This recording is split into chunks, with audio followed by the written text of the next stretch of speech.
if you're still joining, that was Noah, and he is our web host today. Thank you so much for setting this up. Any emails you got was from Noah Krasman. Thank you.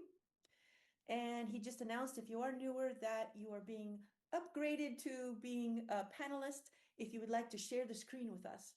And if you choose not to, that's okay. You can always put your questions in the Q&A box, and we'll still see it when we get to the Q&A portion of this Zoom. So I'm Linda Blanchet, and I'm the Chief of Staff for ISGAP and the Director of Academic Affairs at the ISGAP Wolf Institute in Cambridge, in the United Kingdom, where I'm sitting. And it's my privilege to welcome you all here today. We are in the fourth and final session of our series on Elie Wiesel, his enduring legacy and words for our time. And we were just discussing in our preamble now about the more we read about Elie Wiesel and the more we dig in, and especially through the free videos at the 92nd Street Y, into his lectures, the more profound and layered we realize that we barely scratched the surface. So even these 4 sessions have been such a privilege to be involved with, and I'm excited for you to hear our speakers today. So we have back with us as the discussant, Dr. Avraham Rosen, who is also our consultant on helping us form this 4-part series, which started on International Holocaust Remembrance Day with the theme of memory. We then moved on to the theme of faith, and then we moved on to the theme of protest, and now we are on the theme of silence. Dr. Rosen is the Senior Advisor, Archives and Legacy of the Elie Wiesel Foundation for Humanity. He was also a close student and friend of Professor Wiesel for almost 40 years. Dr. Rosen is a scholar of his life and teachings, including editor of 5 books, author of essays and articles, collaborator on conferences and seminars, and project scholar and curator of the 92nd Street Y's Wiesel Living Archives. Fantastic resource, you must check it out. In addition, he is author or editor of 14 books on Holocaust literature, testimony, and history, including the Holocaust's Jewish calendars, which was awarded the 2020 Yad Vashem International Prize for Holocaust Research. He lives in Jerusalem with his wife, children, and grandchildren, and we are so delighted to have you back today as our discussant. Thank you. Sure. Okay, and now I will introduce Dr. Samols, who is my colleague here at ISGAP. He is a postdoctoral fellow in the program for critical anti-Semitism studies here in Wolf, but we're not sitting next to each other today, but we are normally. That would be unhelpful. He is an historian, and his research explores the importance of 20th century photography to European Jewish identity and representation. He is the author of numerous articles on this topic, as well as a book manuscript with Cambridge University Press titled The Power of Photo Books, Making Jewish History from Below. Dr. Samols received his PhD in history from the University of Southern California in 2023 and has been the recipient of several awards and grants, including a residency fellowship at the United States Holocaust Memorial Museum and the Fritz Stern Best Dissertation Award from the German Historical Institute. And he has all these articles coming out all the time. I haven't read the latest one, but he is really doing some wonderful work. And please tell us more about your topic today on the theme of silence in Elie Wiesel's work. Absolutely. Thank you so much, Linda. And yes, I'll happy to share some of these forthcoming, sometimes you work on articles for years and then, in 1 month, they all come out in print or, metaphorical print. Thank you, Linda, again. Thank you, Dr. Rosen. Thank you all for coming. I'm honored to be part of this series, to close out this series, for now anyway, and reflect on some of these themes and legacies with you all. Let me state or reiterate that I'm a historian by training and orientation. So before anyone confuses me for a theologian or a literature scholar, I think it's always helpful for you to get a sense of how I approach this kind of topic. I have spent years reading about the Holocaust as a historical event, and I've written a little bit about Holocaust photography. And if we like, you can discuss some of that with me at the end, but I'll try and keep my timing nice and tight tonight so we have plenty of time for questions and discussion. Tonight's theme is silence, and this is something I want to tease out tonight in at least 2 ways. The first is how I believe silence is present in Professor Wiesel's foundational text, Night. The theme is most certainly present throughout Professor Wiesel's work, but we're going to try to limit the focus this time. And I want to tease out some of this together, and hopefully we can do more of that work maybe in future events. And the second aim I really have is to discuss how I think silence is important to understanding the impact of night, or its transformation into a canonical Holocaust educational text. Okay, so I imagine many of you have read Night. I know for a fact that some of you have, but let me review it briefly so that we stay on the same page. Night is a 1960 memoir, also a form of testimony, and in it, Professor Wiesel details the early 1940s, his boyhood in Sighet to his survival in Auschwitz, and then in Buna, a labor camp, his death march to Buchenwald, and his eventual liberation by the American Army. Those are the big overarching themes. So the work opens in Sighet, Romania, a boyhood interrupted by war, but a town that has, until this point in 1944, more or less made it intact. And all of that normalcy is turned upside down, at first when these distant political changes occur in Hungary, and then suddenly when the town is occupied by the Nazis. Wiesel and his family are deported, and he's separated from his three sisters and his mother at Auschwitz, but he remains with his father throughout. His mother and youngest sister, he later finds out, were killed instantly there at Auschwitz. And his father dies towards the end of illness, we sort of presume just before the liberation, before Professor Wiesel's liberation. The book, which is described as a memoir, by some a novelistic memoir, underwent several transformations before its English edition in 1960. So the basis of Night, I think this is quite important, was a much longer 1954 Yiddish work, Und die Welt hat geschwiegen, or And the World Remains Silent. And there is quite a telling shift, I think, in emphasis there between these two titles, from the world's culpability to a more generic darkness. And in between Yiddish and English, there's a French version published in 1958. And when you get into this stuff, every scholar who's ever discussed any of these adaptations is always at pains to emphasize that the Yiddish Wiesel is a much angrier version than his French and English editions, and the personal targets of his ire are always much clearer.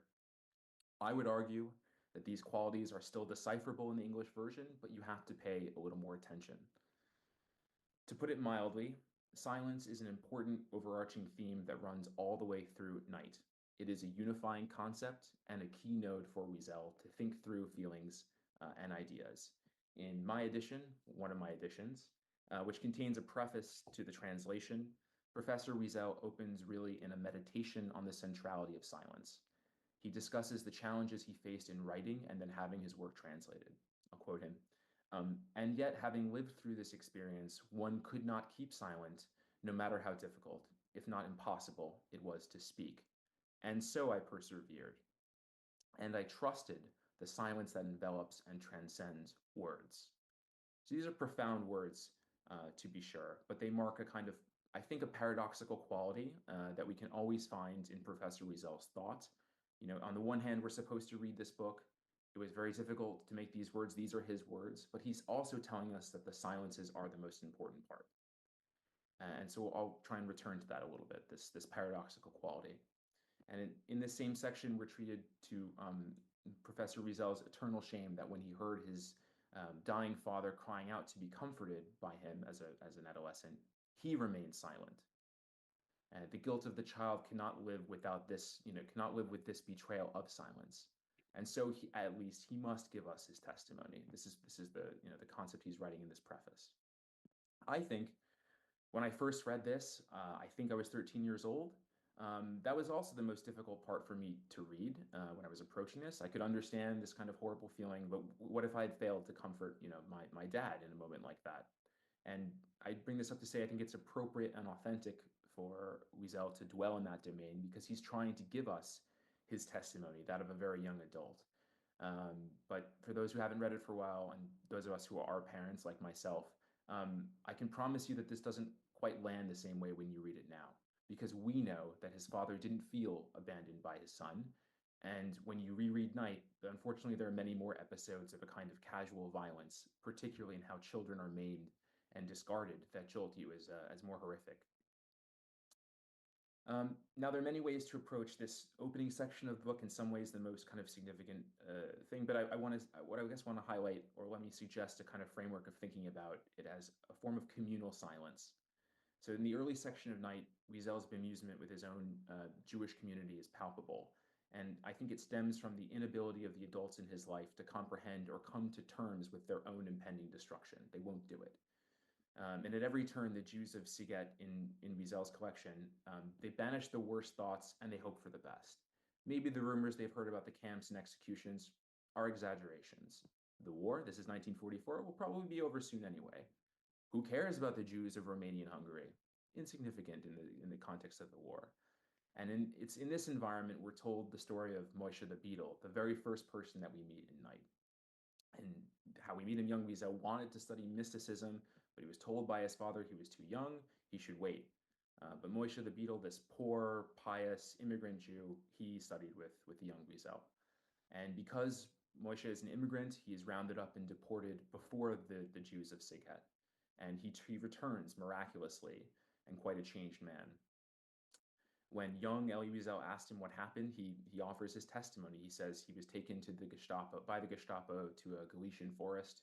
He was ordered to dig huge trenches, and when they were finished, the Gestapo shot them all. Quote, infants were tossed in the air and used as targets for machine guns. He offers these other details of a young girl, Malka, who lay there dying for 3 days, or Toby the tailor who begged to die before his sons were killed in front of him. And so Moshe the Beadle had only been wounded in the leg and left for dead, merely. And he made it back to Siget, and he tried in vain to warn the town. And this is how the book opens. And how was he met? He was met with silence. Everyone believed he was deluded, imagining things, probably gone insane. In any case, he and his warnings were ignored.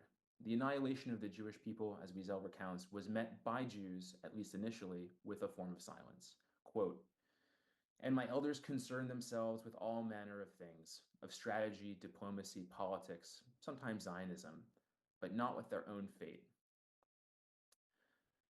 And after being ignored for so long, quote, even Moshe the Beadle fell silent. And so here, I think we're transitioning into something else, away from the communal silence into something that's present throughout. Silence is a lack of resistance, giving in, if you will.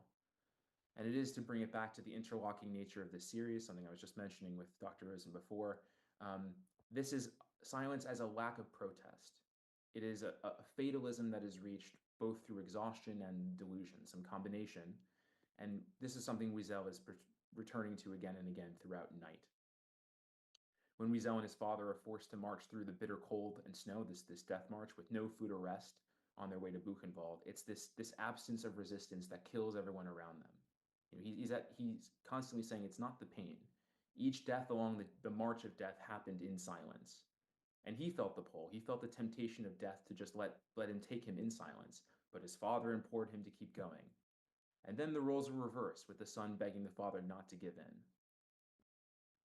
So these aren't the only functions of silence, either within Night nor within Professor Wiesel's thought, but there are some that pop out that I wanted to bring out now. And I also want to emphasize that silence, I think this is important, is not some only kind of negative quality to be fought against. Or at least Professor Wiesel was clear it's more complicated than that. And this brings me, I think, to the assigned material for today, if you were able to watch the 92nd Street Y lecture assigned to us by Dr. Rosen from 1983, called In the Talmud, Rabbi ben Ishmael ben Elisha the Martyr. And this is a lecture, for those of you who haven't had the opportunity to listen yet, focused on the 2nd century AD Rabbi ben Ishmael, who cried when he was tortured by Roman soldiers for having studied the Torah. And his cries were so powerful they shook heaven and earth. But when God warned him to stop crying, because if he continued, he would destroy the whole world. So his crying stops and he falls silent. It's the basic story. In the lecture, Professor Wiesel connects Rabbi Ishmael's silence to the belief of Kiddush Hashem. One must sanctify God's name in everyday life.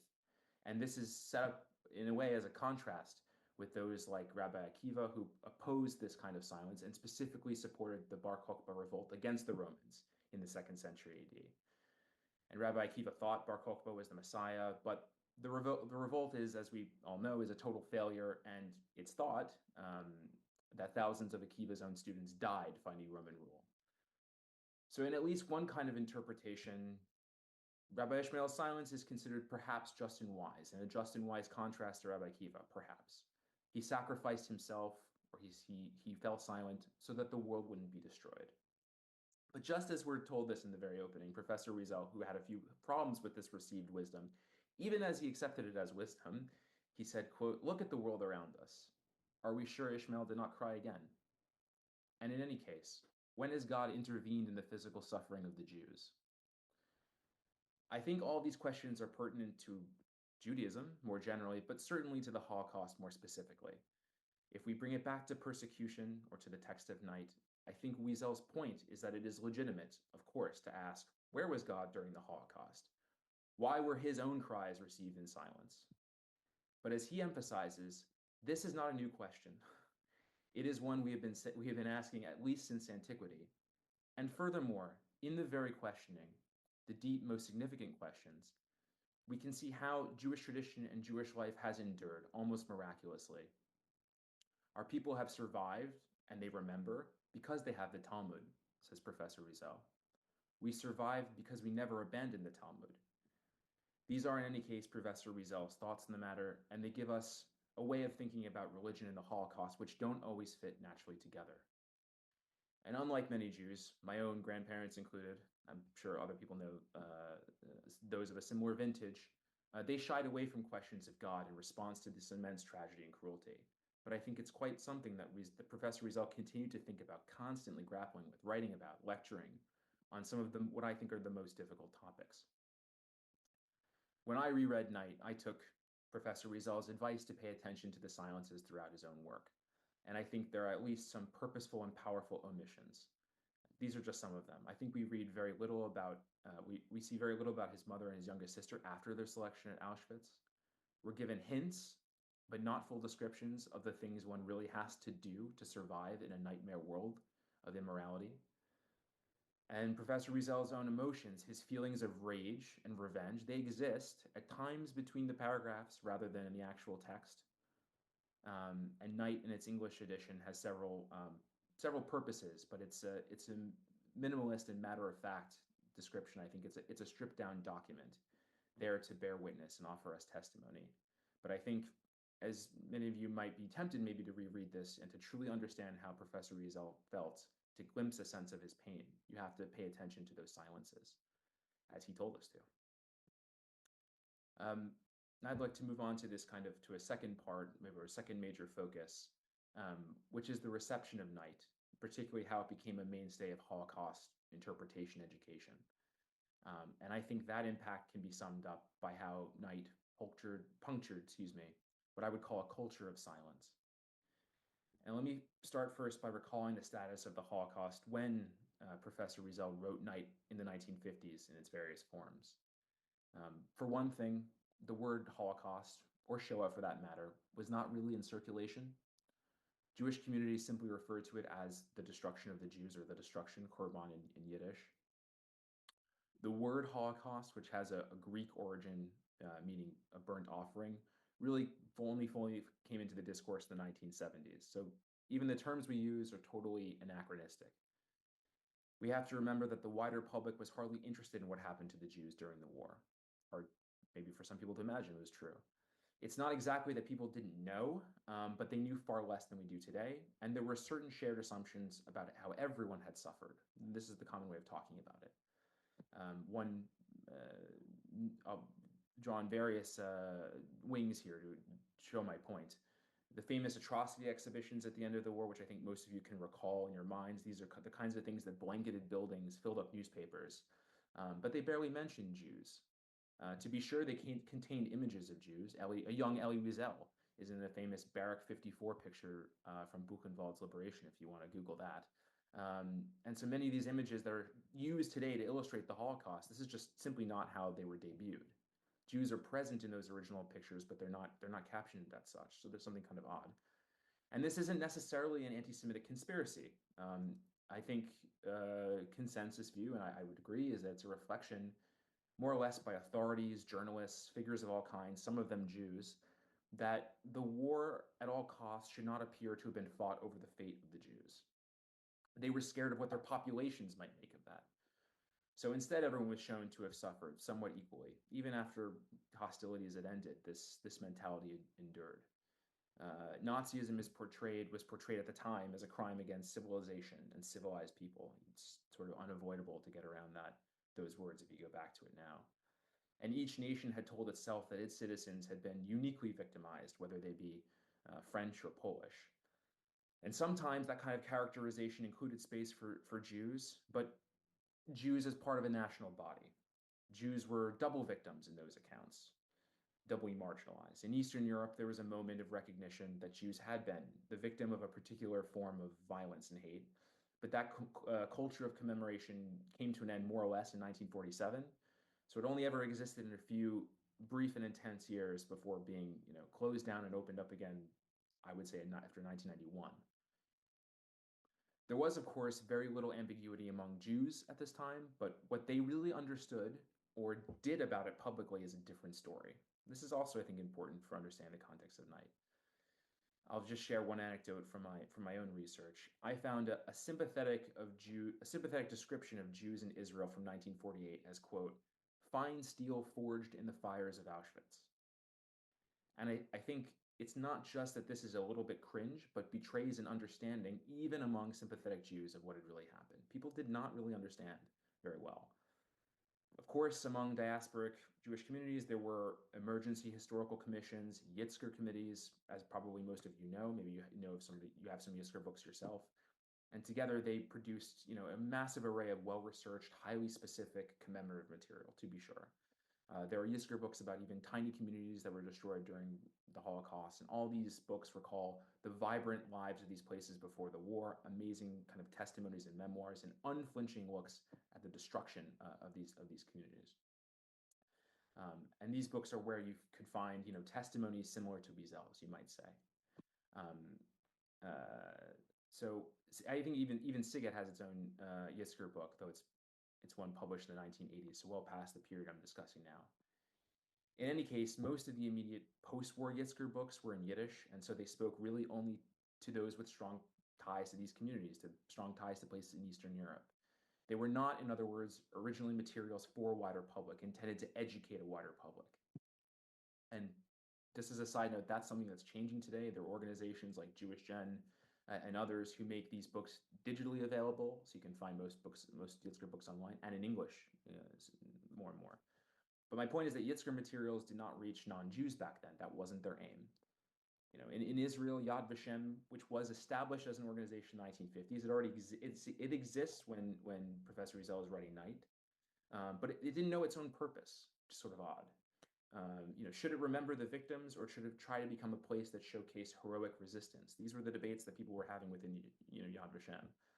And some scholars attribute this kind of uncertainty to Israel's uneasy relationship to victimhood, but I would really stress that that's not fair. Very few people knew how to commemorate or record public space to such an immense tragedy. It's not as natural as it seems to us now.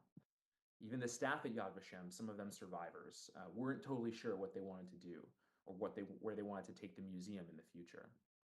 So the Holocaust, when it did manage to exist in the public imagination, because it's not that it was completely absent in the 1950s, but it spared the worst details. It was silent on all the issues we read in Night. So I think the prime example that I'll use here, the Diary of Anne Frank is probably the most popular example of the period, of the way in which people would encounter this kind of stuff. And there are many problems, I would say, with holding that up as the Holocaust document. Perhaps it's already too obvious to some, but I'll just go over. I should say I think that the diary is remarkable, and Anne Frank ought to remain part of public engagement, but not by itself. And why? The diary was turned into an incredibly popular Broadway play before its 1959 film. This is how most Americans, for sure, encountered this. And for the film, it's Millie Perkins was chosen as the actress precisely because she didn't look Jewish and, frankly, nothing like Anne Frank. In any case, whether we read the diary, go to the play, or watch the film, we have no understanding of the horrors of the Holocaust, since that's stuff that happens what's after the diary. And my point is that the public was only willing to see Jewish victimhood if it was universalized, whitened, perhaps. But they refused to witness the true brutality and fate of millions. That's just off limits, not of interest. The victims of the Holocaust were simply not of interest. And even in my profession in the academy, and not a great episode, was actively ignoring Holocaust and its victimhoods, well through the 1960s. And I include this in the groundbreaking 1960 work, Raoul Hilberg's The Destruction of the European Jews. This is really the first academic work to deal with the Holocaust as an object of historical study. Although obviously Holocaust is not yet a term of art. He's calling it the destruction of the European Jews, still 15 years later. And in any case, it's the first to really contextualize the Holocaust within a long history of anti-Semitism. We can talk about Hilberg's stages of persecution and cycle, which I think are fascinating. His point that this mass death is really just the latest episode mapped onto this to a series of stages that are strategies to banish Jews from your community. In any case, his book took many years, had no interest from academic publishers to publish the book originally. And Hilberg is actually the same vintage of Wiesel. They were roughly the same age. And Hilberg was much more interested in perpetrators than victims anyway. So he pored over thousands of declassified Nazi documents, but paid no attention to witnesses or victim testimony. When he did discuss victims directly, it's to apportion blame. He hated Chaim Rumkowski, for example, the head of the Jewish Council of the Łódź Ghetto, because he blamed him for acquiescing to the Nazis too easily. So he's, in other sections, there's some score settling with people he actually knew, but we don't hear at all what persecution was like from those who experienced it firsthand. And it's totally strange to think about today, but that's how it was. That's the moment in which Knight comes into English anyway. So even in 1960, it's not that Knight was an immediate bestseller. It took time to catch on. Had not found its moment yet. This is an overwhelming environment. It really gained traction, I would argue, in the late 1960s and early 70s. So in 1960, there's still this culture of confusion, disinterest, and I think above all we can safely say of silence. So what changed? When did people start listening to what victims had to say? Why? And how did Knight become an important text in all this? Well, I'll prejudice this discussion a little bit by saying I'm not sure there are necessarily satisfying answers to those questions. I'm taking Professor Wiesel's approach to the topic, just to not answer the questions that you raise sometimes. But we have a few ways of approaching it, most importantly. And typically what scholars say when you ask them what broke the silence, they point to pivotal events and moments. So there's the 1961 Eichmann trial in Jerusalem. The fact that the trial was televised and broadcast all around the world meant that ordinary people were confronted with Nazi crimes and at some distance from the war years. Perhaps more importantly, the trial showcased survivor testimonies and incorporated their testimonies as evidence. So the world finally heard and saw the emotional devastation of these events. I think that's true, in part anyway, but we have to qualify it a little bit, because in reality, if you go back and you watch some of the footage from the trial, the judges are constantly impatient with survivor witnesses, precisely because they seem to offer too much emotion. They're not laying out the case well enough. And Elie Wiesel, Professor Wiesel, was there at the trial. He was covering it as a journalist for the Yiddish newspaper, The Forward, for Vorwärts. And I think his presence is significant. He learned a lot about the reception of these events. It's important that he's shaping these things in real time.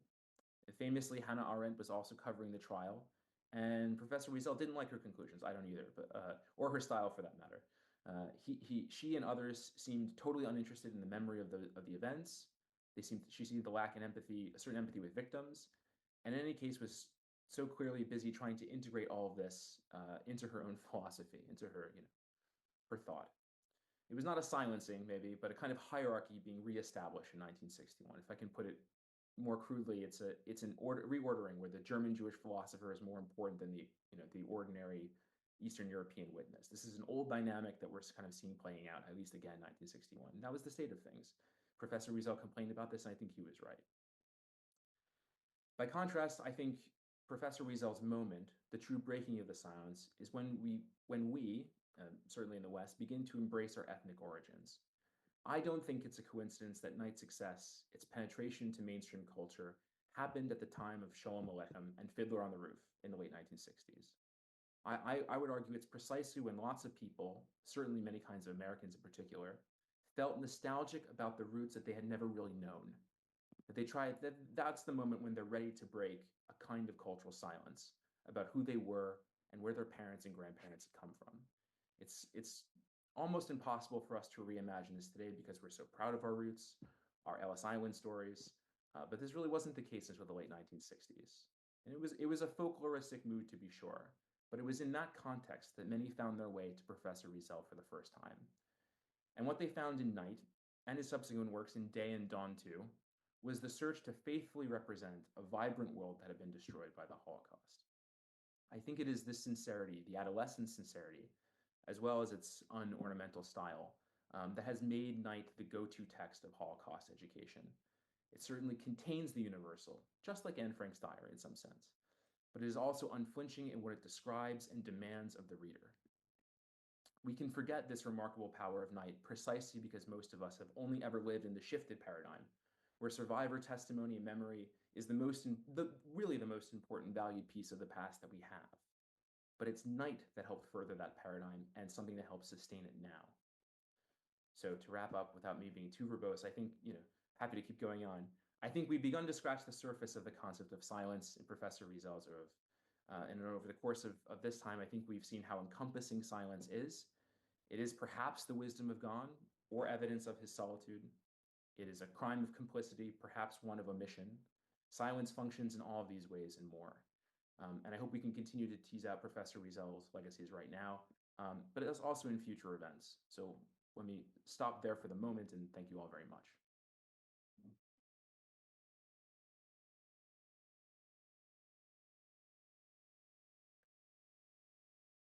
Thank you, Dr. Samols, for really broad-lensed way of approaching Professor Wiesel's great book, the memoir Night.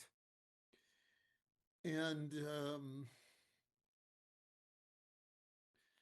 first, I want to, besides that appreciation for your both reviewing Night and its searing descriptions and the reason, probing the reasons for it becoming, thank God, as popular as it has as an account of a witness to the terrible period of history that we refer to as the Holocaust. Today, in the Jewish calendar, is Rosh Chodesh, the beginning of the new month of Adar. And that month of Adar is a month that we are enjoined by the sages to become increasingly joyful. Misha Niknas Adar, when the month of Adar enters, Marbim Simcha, we have to become that much more joyous, more happy, and increase our joy day by day. And when the holiday of Purim arrives mid-month, 2 weeks from now, that forms a terrific climax. But in truth, it's not the end of the month, it's the middle of the month. So we still have to go even further. And this bears, in at least 2 different ways, with Professor Wiesel's conviction that it was important to chronicle the events of the war period as a witness, as a survivor. First, that in the cause for the joy of this month is because the Jewish people were faced with the prospect of extinction, that there was a decree in ancient Persia to eliminate the Jewish population, not only of Persia, but of all those under the Persian regime, which was a great empire, and would hope to eliminate the Jewish people from the world. So the joy that we celebrate today is because that decree was diverted, and the victory came to the Jewish people who were allied with the powers that be. And so we celebrate not only because it's a glad month, it's and leads into the month of redemption, but because a catastrophe was averted. In our own time, the catastrophe, yes, also was averted, and is a cause for great relief and also great celebration, but at a terrible expense.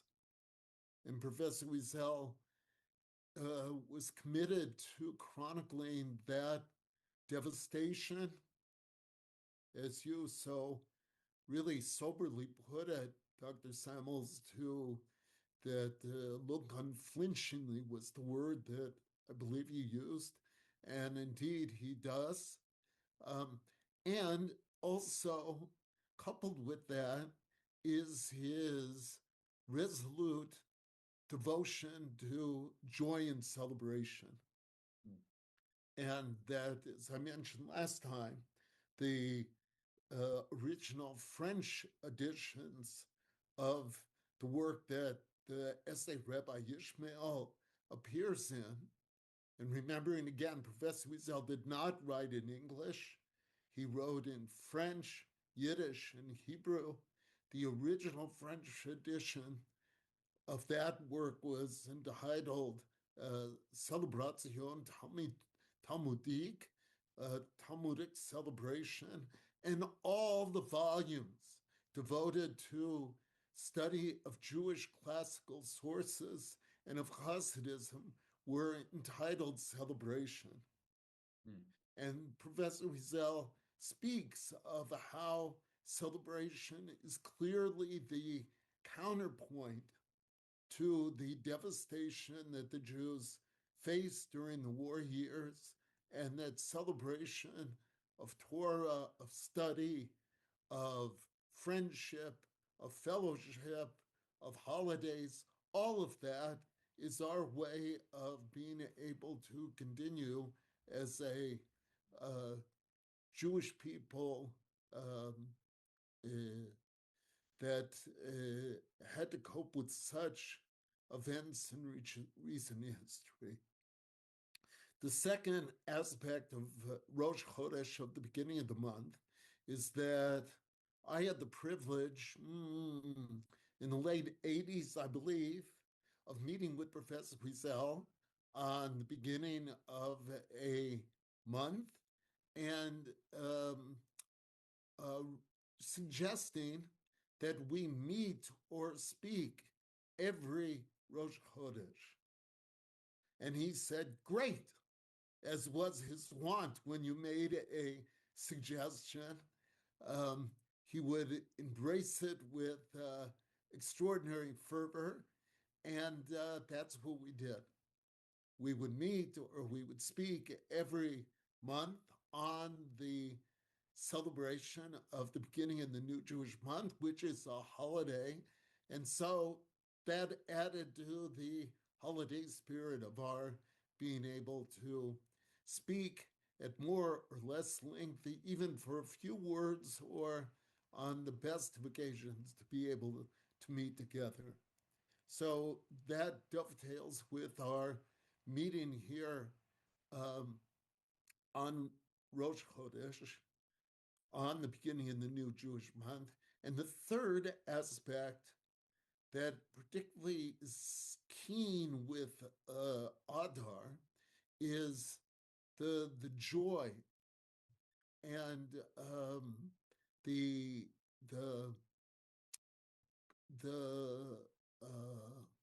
summons to teach and study with joy. And how can we do that with such a subject that really breaks hearts? Exactly. Professor Wiesel once told of a parent who came to see him saying that their child was in his class, and from the study of the Holocaust, which he did in his classroom very rarely, very rarely, that from that their child was having nightmares. And Professor Wiesel, with tremendous sympathy on the one hand, but with a knowledge born from experience on the other, said that one should be worried if, after the study of this material, one does not have nightmares. So how do we have the warrant to teach our children, to teach anyone really this devastating material, if we know it's going to break their heart, but at the same time, study is a path of joy, of happiness, of sanctity. And Professor Wiesel, in response to my asking him that question, said that we live that paradox. It is right that we have to make the study a path of joy, but at the same time, we have to deal with this period unflinchingly. The Night in Silence goes back to a period before any of the testimony of Professor Wiesel was chronicled, meaning after the war, that Professor Wiesel says that after the war, and I quote from his essay in a Jew Today called An Interview Unlike Any Other, so heavy was my anguish that I made a vow not to speak, not to touch upon the essential for at least 10 years. And this is Professor Wiesel speaking in 1945. Long enough to see clearly, long enough to learn to listen to the voices crying inside my own, long enough to regain possession of my memory, long enough to unite the language of man with the silence of the dead. End of quote. So two different ways that his own preparation for writing Night was linked to the theme, or really the experience of silence, was this vow not to speak, because that was a path, a mode, a entry to the proper frame of mind to be able to chronicle what he witnessed. And second, the this quest to unite the language of man, the words that we use, with the silence of the dead, so that the silence of the dead becomes a active dimension of the chronicle itself. It's not something that is buried, or if it is, it needs to be exhumed and unearthed. And so Professor Wiesel, on his quest to faithfully chronicle what he witnessed, had these 10 years of preparation that preceded Night. I, for one, see very little difference between the versions, between the Yiddish version of his chronicle and the French, which then became the translated generally into English. But for you, Dr. Samols, if you haven't looked at it already, um, uh, and for those who are with us, one can turn to a book published in 1968 entitled The Anthology of Holocaust Literature, edited by the great Yiddish poet Jacob Gladstein. And first, the first entry there is a chapter of Professor Wiesel's Yiddish memoir translated into English, entitled The Death Train. And one can read that and make their own judgment between one, the Yiddish version on the other, and the French/English on the other. And to my mind, they are far, far more similar than different. And the um, the Yiddish that was published in 1956, preceded by 2 years the adaptation of that work into French. Um, and it was, they were relatively also close in size. What was longer, Professor Wiesel tells us, is the original manuscript that, and that's par for the course, at least as far as my writing, probably your writing, Dr. Samols, Professor Patterson's writing, anyone who writes, including the great authors of classical modern literature, the uh, manuscript version is usually many times longer than the finished product, which is usually chiseled out of that voluminous manuscript that is there. And so it was in the case of um, Professor Wiesel's writing of Night and chronicling his testimony.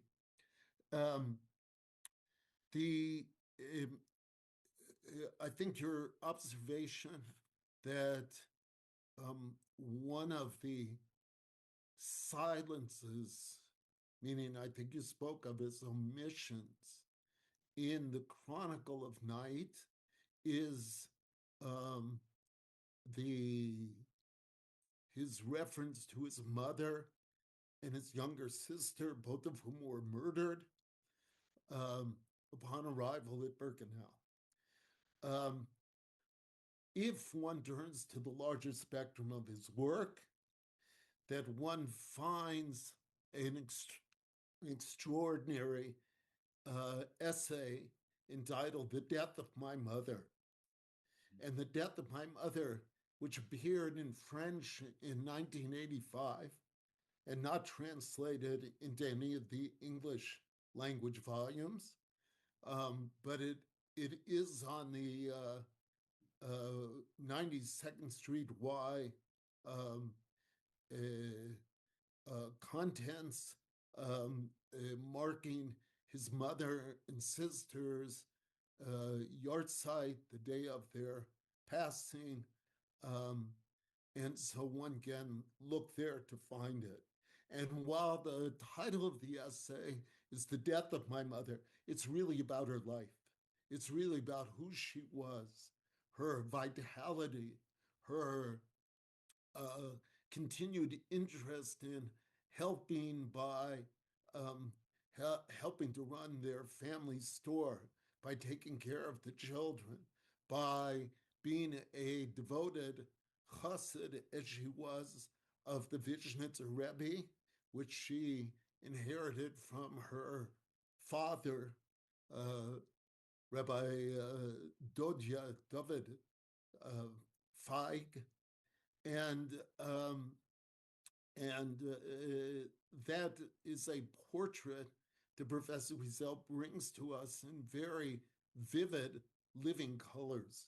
And when at the end of the essay, he follows her path up to that arrival at Birkenau, it stops at that point because there is no way to go there, he tells us, for one who wasn't there. So better to stop and talk about other things. And there also is a good portion of um, chronicle about his mother, and especially his close, intimate relation with his mother in his 1995 autobiography, All Rivers Run to the Sea, in the first section of that. Um, the reference to Raoul Hilberg was, I think, very, in my estimation, accurate in terms of his path-breaking work, but at the same time, his own omission, meaning his omission was the seeing that testimony of the survivors was not a crucial dimension of chronicling the Holocaust. And his view has been superseded by many, including the survivor uh, historian Shaul Friedlander, who attempts to integrate that hand in glove in his chronicle titled The Years of Extinction. Raoul Hilberg himself was born in Austria and came to the United States as a boy. Um, so he himself was familiar with Europe, but not Eastern Europe and not with the war. And it's very important to say that I, in the later 1970s, when I first decided to make the teaching of the Holocaust my vocation, I went on a cross-country journey to speak to those who were the Gedolim, the main sages of study of the Holocaust, one of whom was Raoul Hilberg, and who, as I walked in without appointment to his office, kept me there for some 3 hours.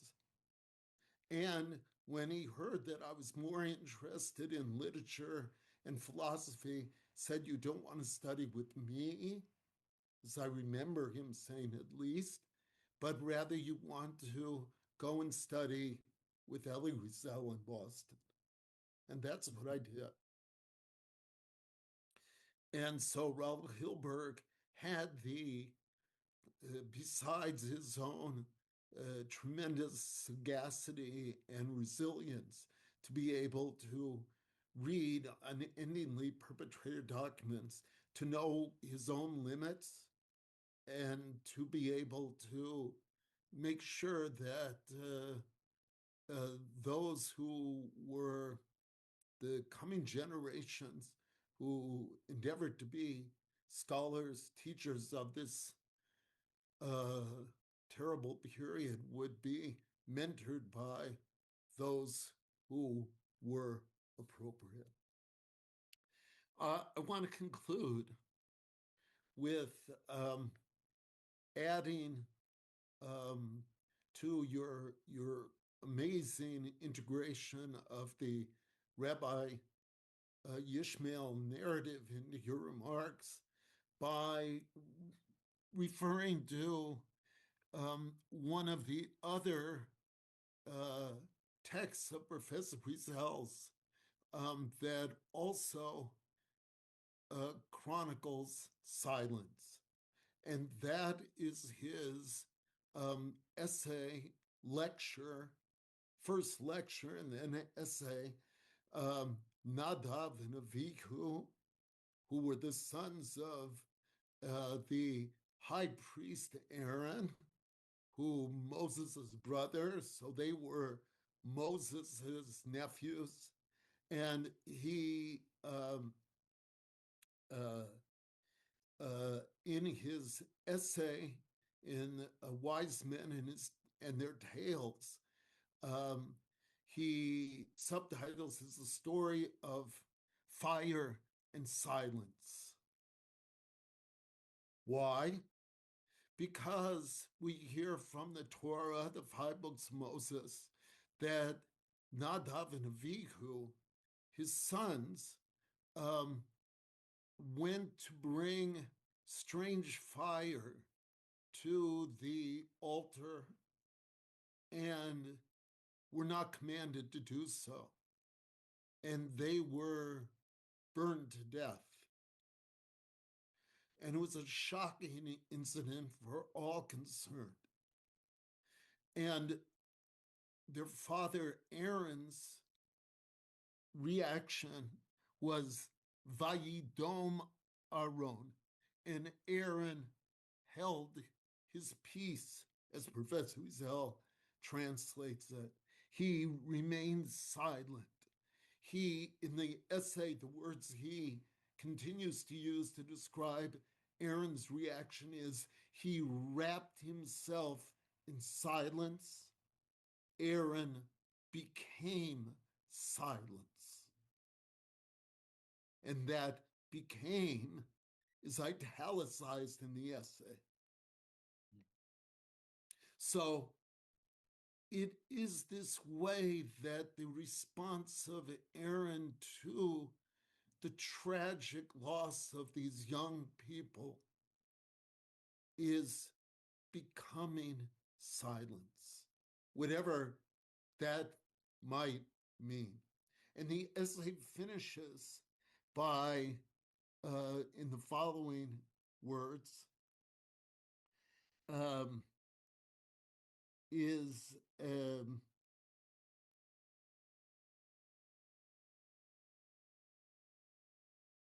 and Aaron the father kept silent, like God, for God.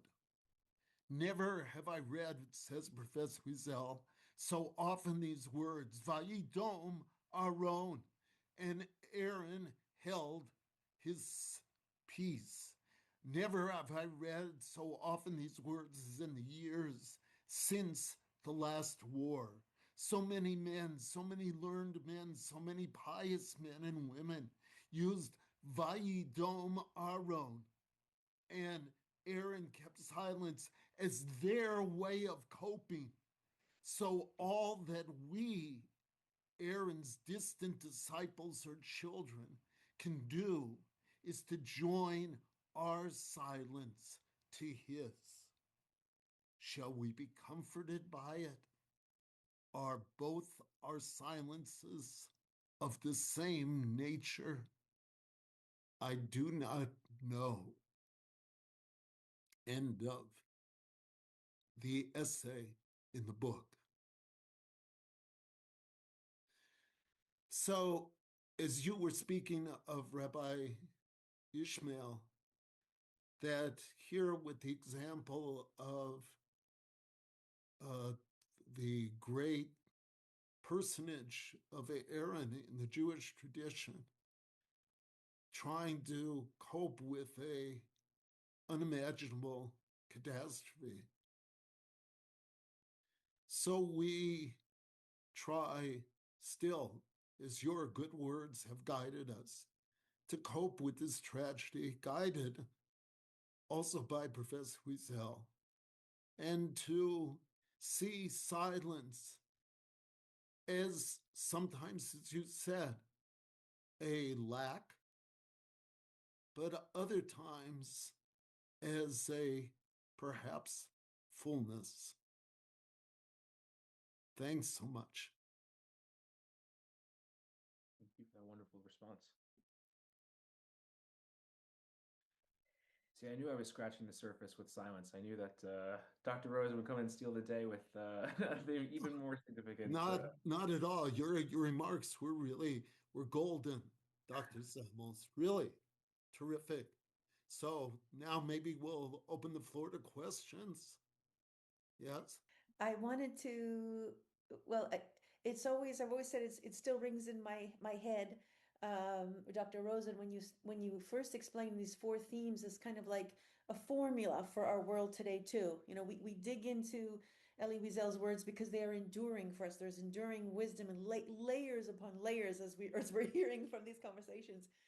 And so Dr. Samuels, when you were talking about reading night again, you know, looking for those silences you know, upon Professor Wiesel's advice, noticing the silences, um, you know, I imagine like breathing those silences or noticing, and then Dr. Rosen, you mentioned about becoming silence. How is this maybe a tool for us today in our close readings, in our silent readings, or in our world now? Because I would love to hear your thoughts, and I'm listening with big ears. Talk about Dr. Rosen tackle that first, or maybe I'll just go back over. I'll let you tackle in a moment. I think just sorry, I'll answer your question as well, but tag on something Dr. Rosen said. I think um, it's appropriate that Professor Wiesel does not talk about his mother and his sister, youngest sister, past his time in Auschwitz from night on. It's the kind of I know that he wrote about it subsequently. I just mean to say that in trying to give an authentic depiction of what an adolescent is completely concerned with at that time, you know, a superficial reading might be that he's only attached to his father or something because it goes on about his father, he's attached to his father, but it's not. You understand that there's a quality in reading this that he manages to make apparent, and I can't convey completely right now because I'm not as talented, but that the other things you're not able to focus on hardly anything else than what's sort of most near and dear to you at that moment. And even in that, he's reaching for his father, grabbing him, but also, you know, propelling him at the same time, you know, throughout the rest of the memoir. I mean, it's like he's tortured by it, but he needs him. He feels the most attached. It's you know, it's the shame of his own silence that keeps him bound there. But it's not the time to talk about his mother and his sister. That's clearly a time for something else, because the authentic experience of that year and a half, I mean, you know, from at some point 1944, spring, summer 1944 to the more or less the end of 1945, is not thinking about that. It wasn't possible to reckon with it then. He had to be silent. And you understand that viscerally reading it. So sorry, I just wanted to double back to say that, you know, in those omissions, you understand very well that it's there for him, but he can't. There are things that are even too raw to be dealt with when you're reading that particular text. To your question about how we incorporate this kind of wisdom, we could call it the Akiva Ishmael wisdom, you know, which I'll crudely say as fight or be silent. I don't. I'm prejudicing an earlier conversation we had before this event. I really don't know. I mean, I go. Not that I'm particularly wise, but that in my own response of how we deal with unfolding tragedies today, because there are horrible things that happen all the time, and some of them hit you harder than others. I don't know what is always the appropriate response, and sometimes I lash out and say things. You know, could be online or take it out on somebody else, and I'm ashamed, or I feel like I lost that battle. You know, it was impulsive. There are other times where I feel like that's the only appropriate way to respond. Um, but perhaps I've been fortunate enough not to experience the kind of pain in which silence might be the most wise, to become silent. You know, maybe that speaks of my own fortune up to this point that I don't know what that is.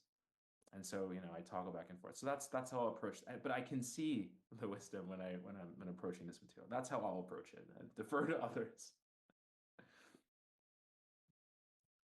Good, thanks.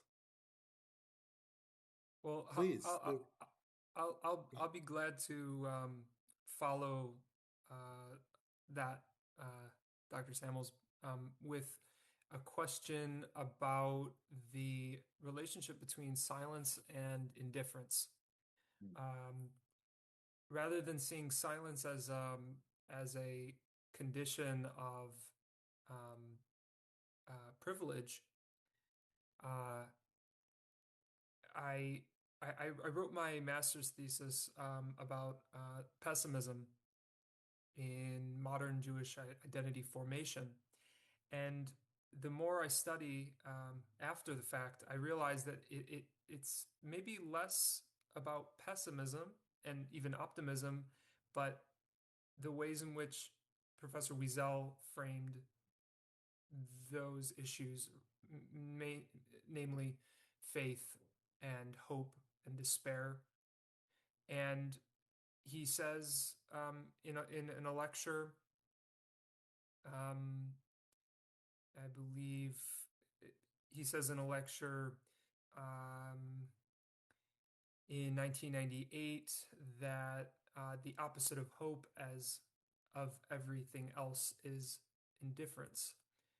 And so when I'm silent, and I've tended to perceive my own silence as a gauge of my optimism and pessimism, um, but it's not that I'm indifferent. Um, what what can we say about silence um, that isn't shameful? That is, can we be silent and be hopeful and optimistic? A lot to unpack there, and I'll let Dr. Rosen also jump in. But I would say that I think that, as Dr. Rosen rightly pointed to, as is also present in the Ben Ishmael story, silence can be this enormous strength, restraint, if you want to understand it that way. Silence as restraint, or the becoming silent episode is a kind of immense power if you think about it. It's not an indifference. But that said, it's certainly, when I'm talking about the post World War II environment, I think silence as indifference is the only appropriate way to describe. Not talking about Jewish responses to tragedy. I'm talking about the rest of the world. There's really no other way than to say there's an indifference. There's an indifference to the cruelty that people understood, even in its vaguest out forms. They were indifferent. What's interesting, I think, if you read Night, we're thinking about Professor Wiesel broadly, but thinking about Night, that's not the kind of thing that I sense he hated most. I sense this self-delusion, the inability to think the thought, is in the early part of Night the thing that really makes him angry. I think maybe Dr. Rosen disagrees, but I think that's the kind of betrayal by the elders. It's not that they didn't do something necessarily. It's not that what if they could have done something differently even necessary. It's not that there were many options available. It's that they don't listen and don't allow horrible thoughts about them to enter. They weren't thinking about those things. Um, they didn't they and that there's some kind of horribleness, I think, attached to that, that you can see at least the adolescent Wiesel going through. On your interest in the pessimism aspect of this, I think, I don't know it for a fact, but I believe it to be true that Professor Wiesel was clearly a student of Saul Baron and someone who was pushing against, in every possible opportunity, against what Baron called the Lachrymose concept of Jewish history, that Jewish history is just an episode of a series of horrible events worth crying over. No, it's clear, as Dr. Rosen points, and it's clear throughout Night. There's joy to be found. There's goodness to be found. I was struck by the remarkable portrait, just to turn into something else, in Night, of perpetrators. When you read it again, he sees a lot of goodness and light in people. When you think it's not possible to see that, go to a labor camp. The guy always made a smile in the morning, and that such and such person, his heart wasn't in it. He was performing a function, but he didn't really hate us. These kind of incredible asides where it's like humanity is more complicated. It's neither good nor there's no definitive statement, but he's sort of always aware of this. So I think that runs through his thought, that nothing is so clean as to say it's only merely tragedy or merely that. So it's one of the things I like about him as a thinker. Are those fair things to say? Do you think, Dr. Rosen, is that a fair approach? Very fair. Yes. indeed that in his last published book in his lifetime, the memoir Open Heart, which I've referred to before, which is something of a bookend tonight, a short memoir that was that has at its center is undergoing open heart surgery, and it's a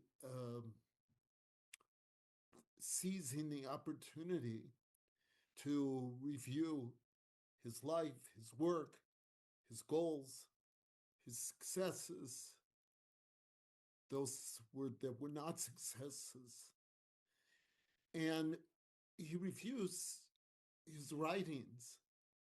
And when it comes to night, he speaks about the passage, the wrenching passage of never will I forget as long as I live,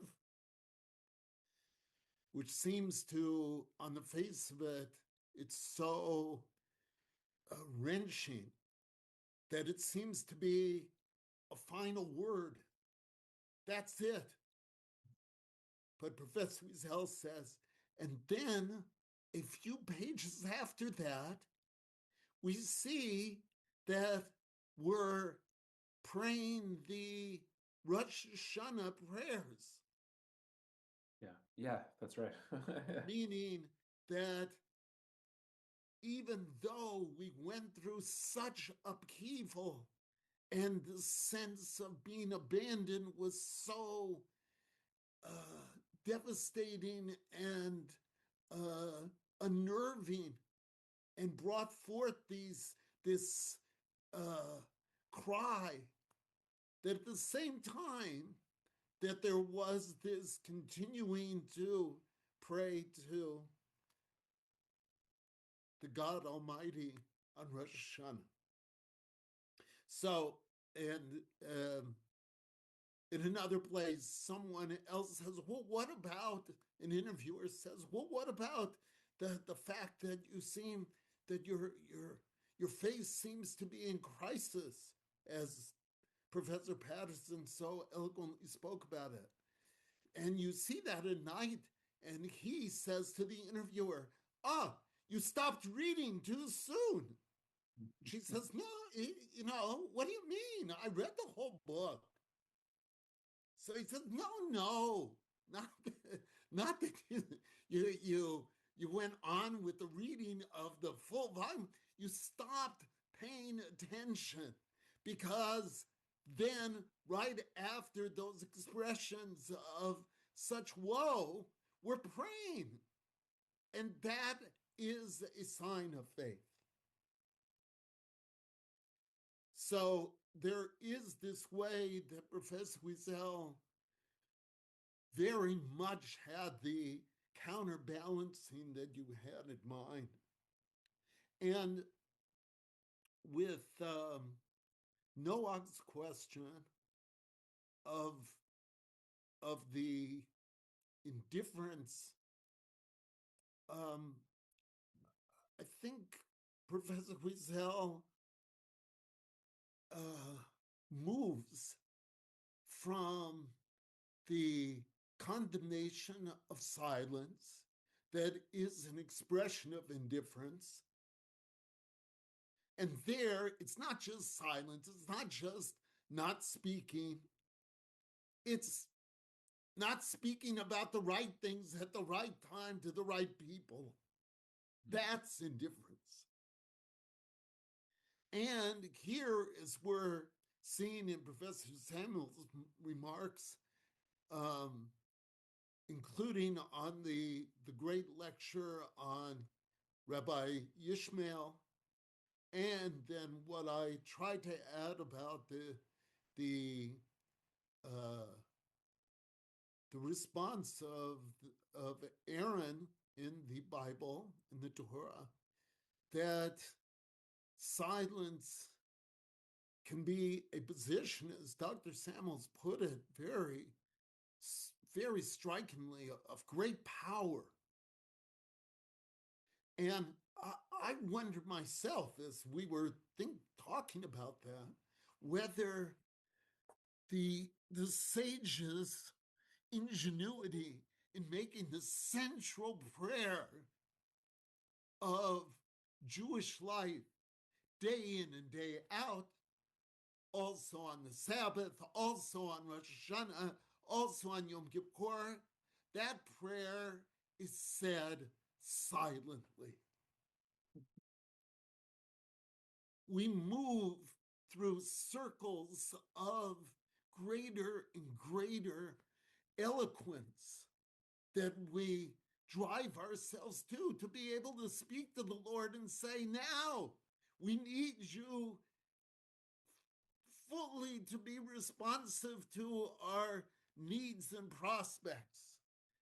But the volume of our beseeching doesn't get higher, it gets lower until we whisper in the silent prayer called the Amida.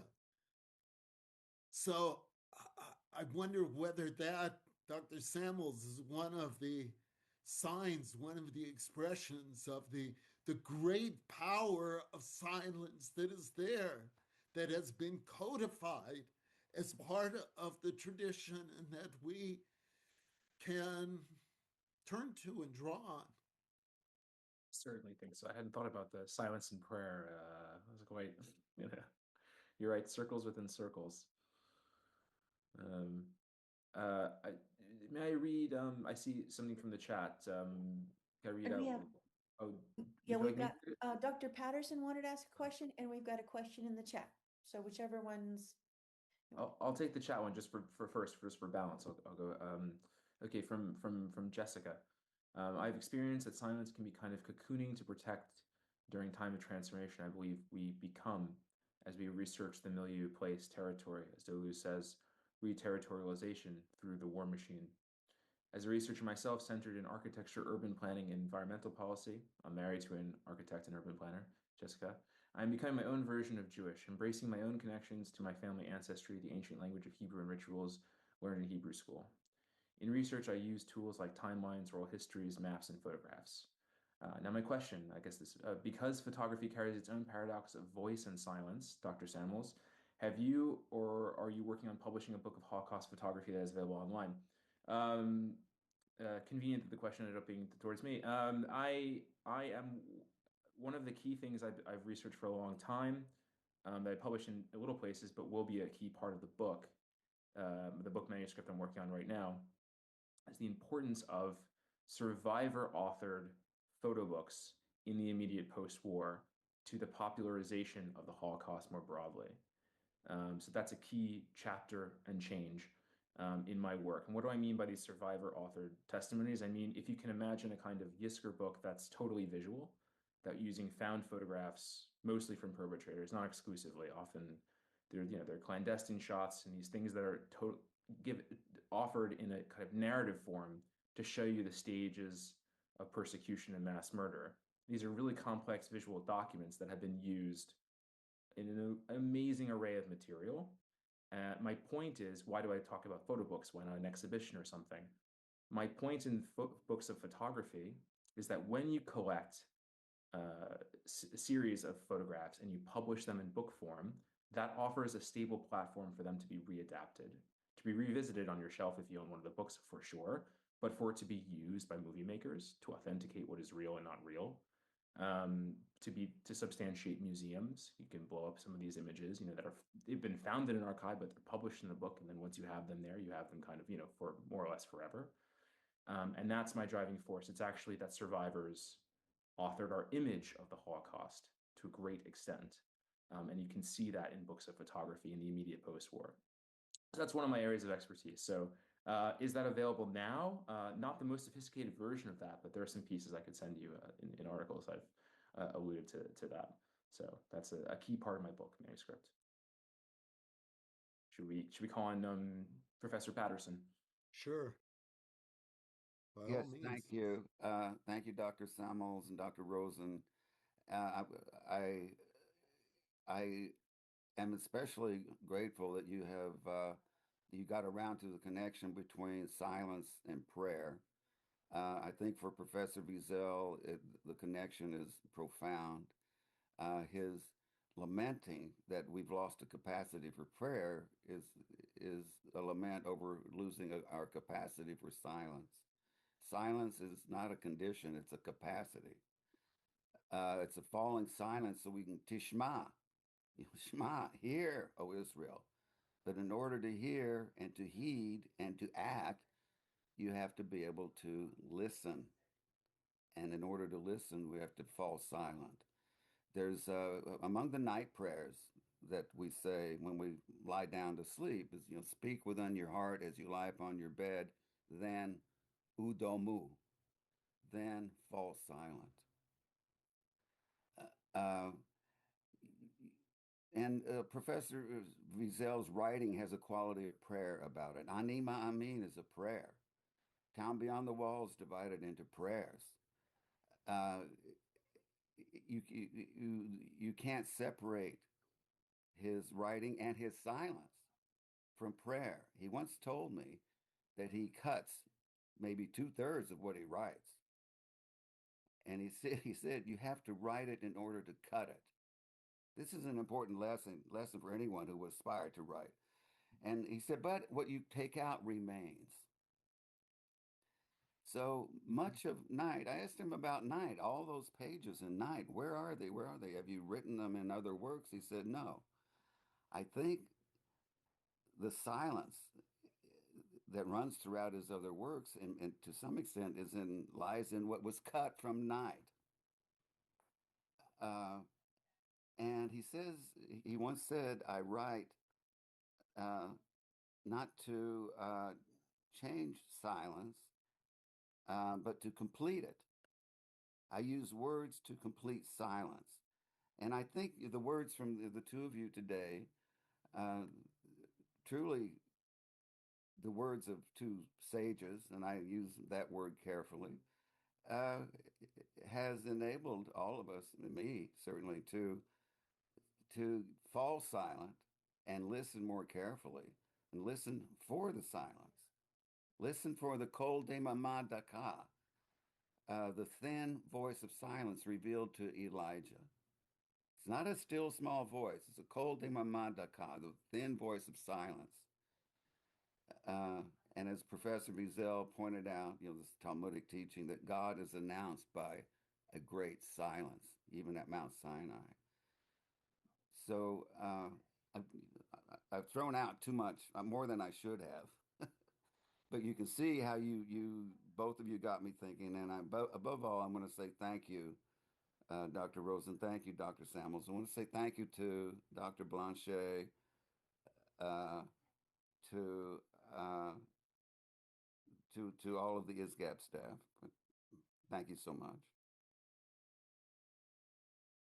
Amen. And I stand by my initial comments of scratching the surface. I think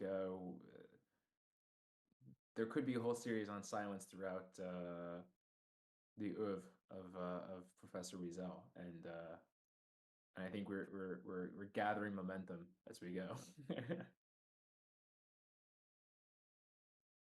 For all of us, Dr. Samols, I think that that was part of the courage of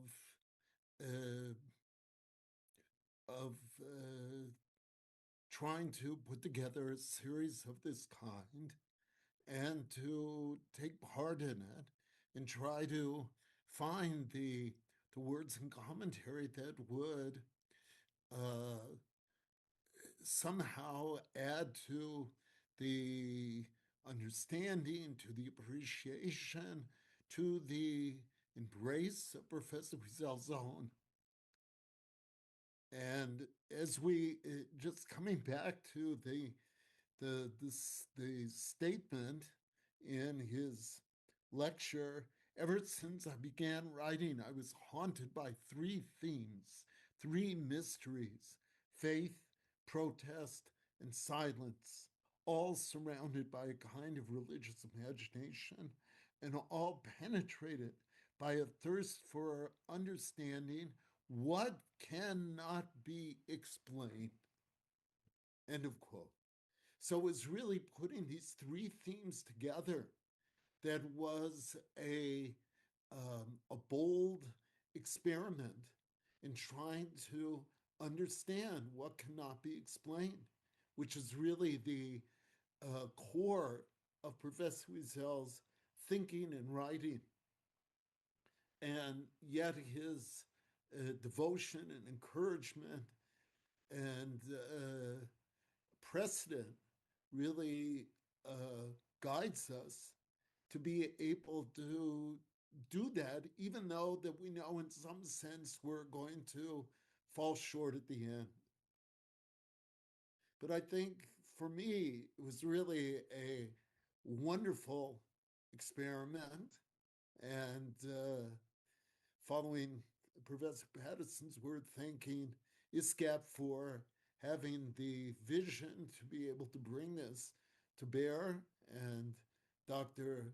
Blanchai for being able to orchestrate this, and Dr. Samols for being there from the beginning, Noah Craftsman for being able to make sure that we did it on Zoom from global points. And here we come together on Rosh Chodesh Adar, on the beginning of the month of Adar, when we have to increase our joy. So we can only say that this came out, I think, talking about the saddest events that certainly in recent times, yet that our own quest to be able to together share words, share experience, share the vision with that of Professor Wiesel, that's its own kind of joy. And that will really launch our month in a way that we will every day be dedicated to further study and thus further joy. So thanks to all, and thanks for the attendees. And please, my email address can be shared, and I, for one, would be happy to receive questions, comments, and at acrosen at gmail.com. So please don't hesitate if you do have. I'm sure that that the quest to continue to learn will continue throughout this month and far beyond. Thanks to all. Thank you so much, Dr. Rosen. You sort of concluded for us so beautifully. I can't top that.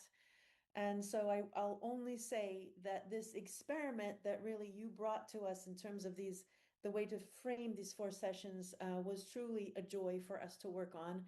And as we all agreed, we don't want it to end now. we want to do more. So we are committed to. As I keep pleading. Yeah. Well, we will definitely keep this in mind to do more sessions.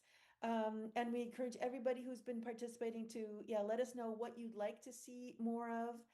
And we're going to be seeing some publications on this topic. So it has truly been a joy to unpack these inspirational and enduring worlds of Elie Wiesel, with Dr. Rosen as our primary guide and interpreter of his texts and his lectures. And of course, with the amazing papers also from Professor Patterson and Dr. Samols in the series. So we won't say goodbye, right? We'll say goodbye for now. And Truly. a huge thank you to everybody. Thank you to all, and a good month, good days. Goodbye. All blessings. Good. Thank you. Bye-bye.